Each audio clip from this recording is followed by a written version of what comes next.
Happy feast day of St. Therese. I hope she'll bring blessings to you and your family, in line with her promise to let fall a shower of roses after her death.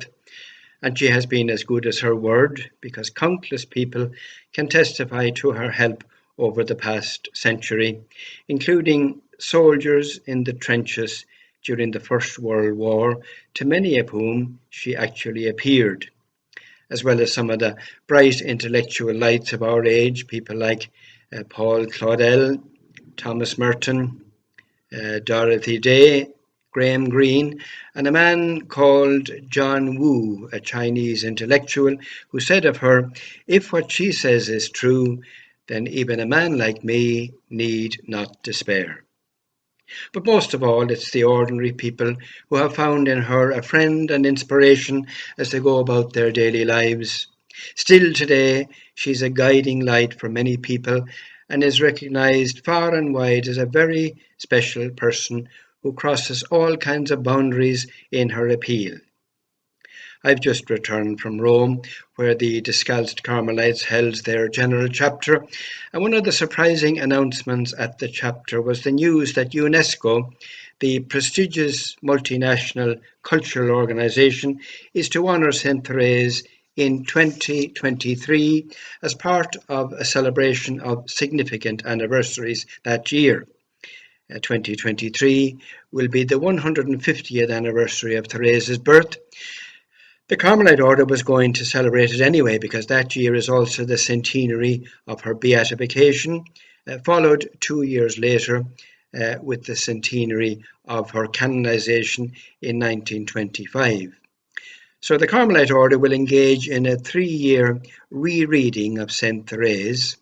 There's her autobiography, The Story of a Soul, which you can get in any religious bookshop. Then there's her letters, of which an impressive amount have been preserved, 266 of them altogether, many of them written with great passion, especially at the time of her father's illness, and wonderful letters back and forth with her two missionary brothers. And then there's what we call her last conversations, which are recorded conversations that her sisters had with her as she lay dying in the convent infirmary. But these upcoming events show the extent to which Therese is still relevant today and still has something to say to our much changed world. The beauty of her life and the urgency of her message resonate across the centuries, because she's specially chosen by God to give a message of hope to our world. And all this was underlined when Pope St. John Paul declared her a doctor of the Church on the centenary of her death in 1997, a most unusual step, because most doctors of the Church up to then were usually men of soaring intellectual ability.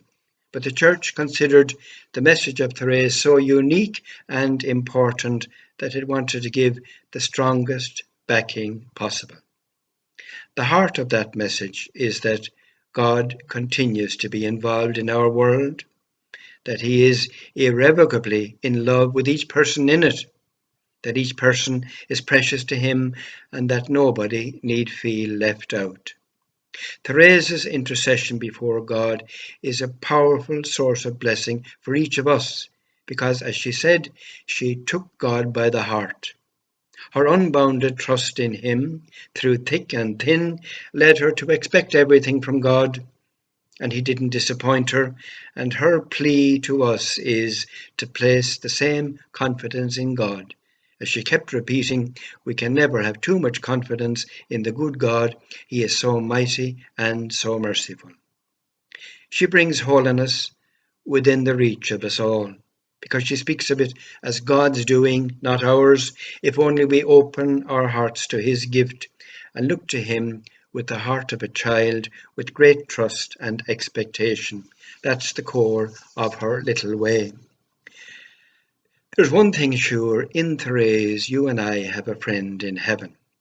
She had an inkling when she was dying that, as she said, her mission was about to begin, and she promised to spend her heaven doing good upon earth and to let fall a shower of roses after her death.